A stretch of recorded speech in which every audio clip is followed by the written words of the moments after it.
Good morning. This is Dr. Bill White again, and I want to try to do some several videos here on surgical orthodontics. We'll just cover one case right after another, and but I'll have them each in a separate video, and we won't try to cover the regular orthodontic procedure too much, but show what we need to know about surgical orthodontics. Now, I want you to not be, I want to use the word afraid. That's not a really good word to tackle surgical orthodontics. To me, the surgical part just makes orthodontics easy, and you work with a surgeon. And it doesn't matter. I never had any problem, and I've worked with probably 8 or maybe 9 different surgeons. And doing that, all the surgeon is concerned that you really know how to do the orthodontics. And if he knows you know how to do it and what he needs done, then he doesn't. They never gave me any guff at all. You know, they were more than happy. In fact, I've had the surgeons would come out to my office and we'd go over a case that I felt like needed to be done surgically, and then we would go in and do them. I've even scrubbed in with some of the surgeons, and they let you come right in there with the other students that they'd be trained in oral surgery. Well, this case right here is pretty interesting.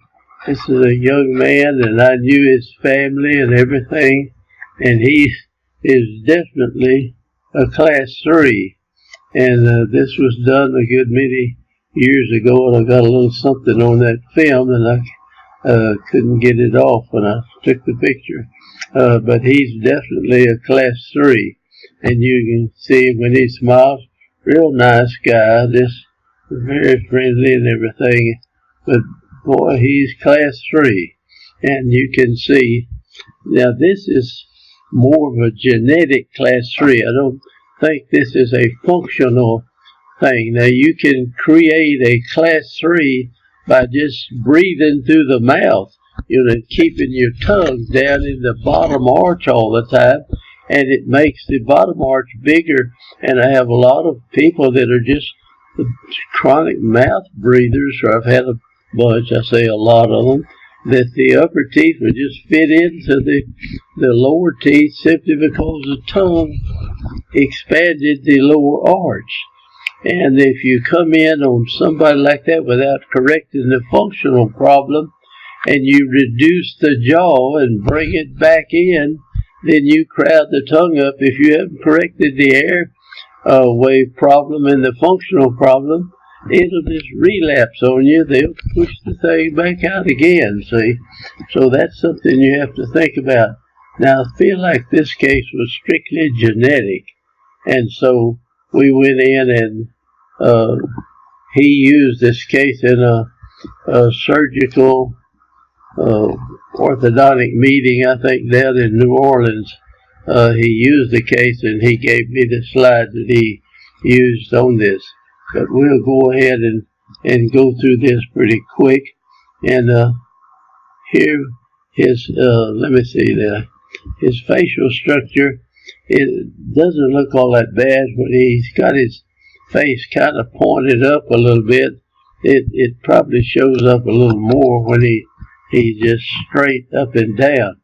But when he bites too, there's no question about this is a surgical situation, and you might could do something.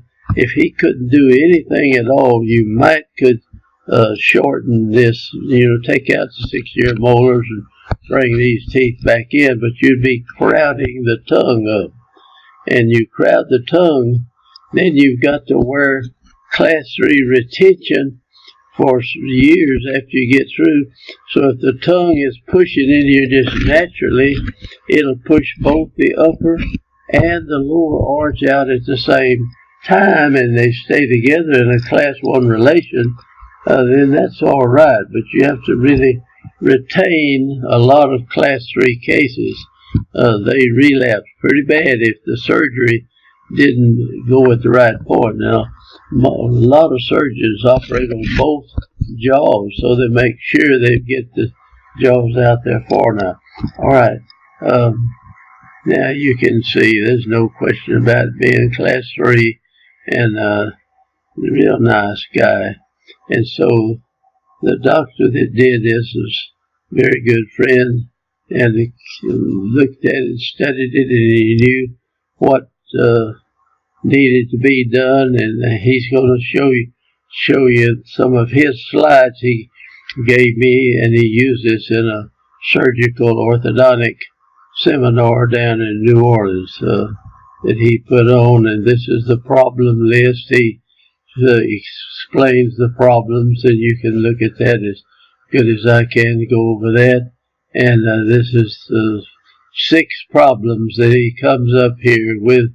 And now here's the drawing that he used in his lecture, you know, where the out that far. I don't know what this deal there, carbonate.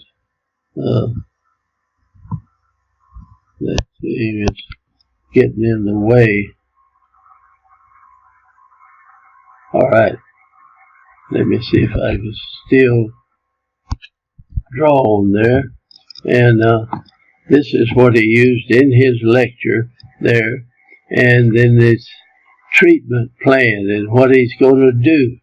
You know, they don't do all this deal, but when they're going to lecture on it, he presented this and went through everything here.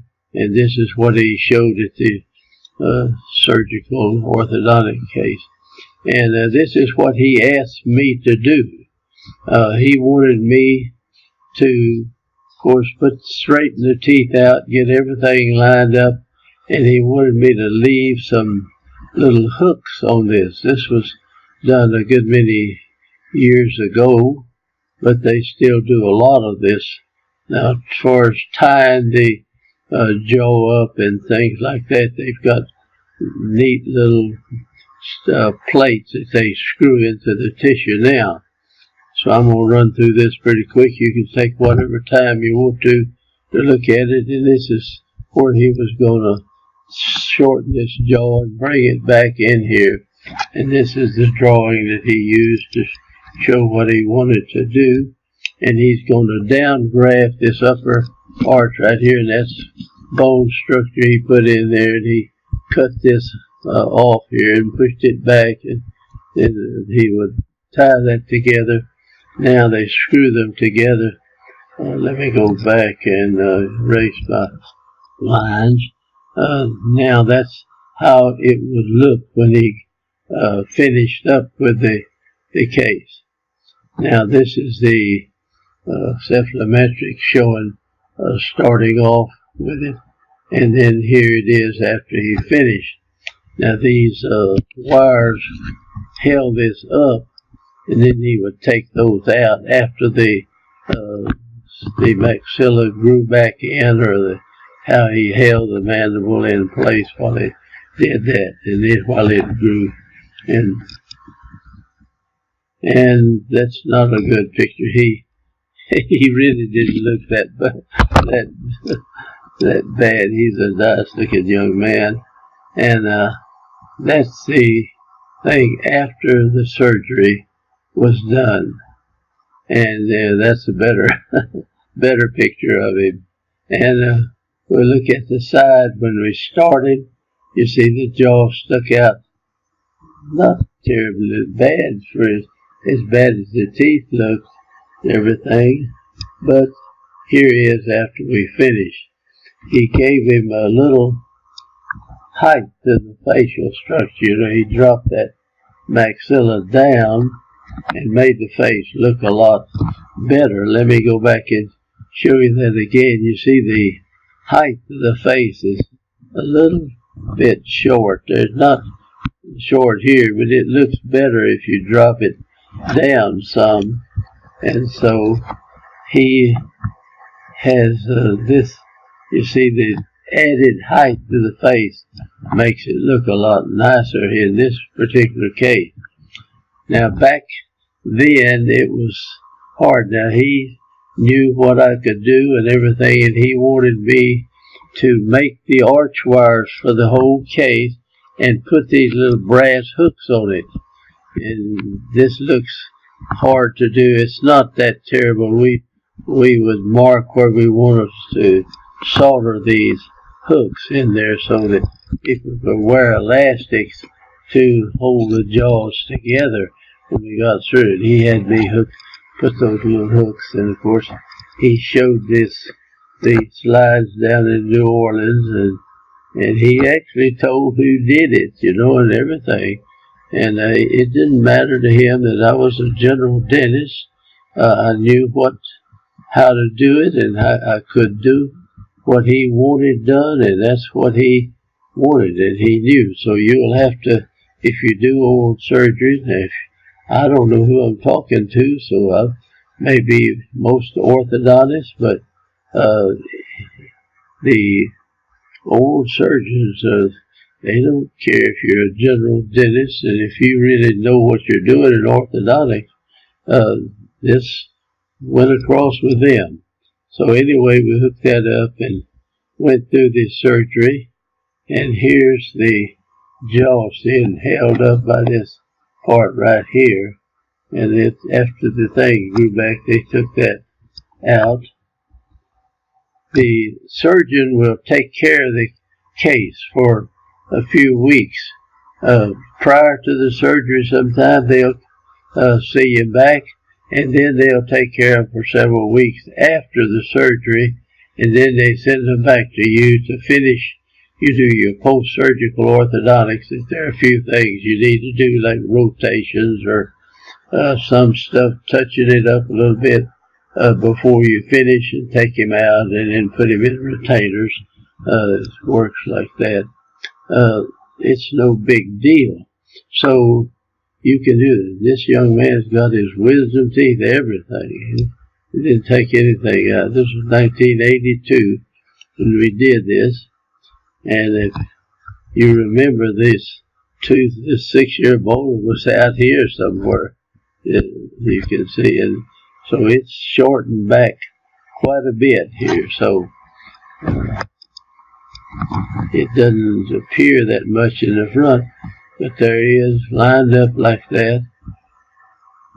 And I've watched this young man for years after he got through, and we had him in retainers. And that's that bad picture again. But here he is after the surgery, and it just really improved his looks and everything. In fact, he was, I think he was a part-time pastor of a church. And there's the face to start with, and there it is afterwards. So it makes a lot of difference in the person's life to have a set of teeth that look like that, in preference to what the teeth look like to start with. And this is about the end of our video here, so I thank you for watching. And this is 1991, that's a few years after the treatment, and we appreciate you watching it. And I'm going to show several surgical cases for those that are interested in, going on further in orthodontics. So we'll have this for them. Thank you now for looking at it, and I'm going to close out. Thank you now.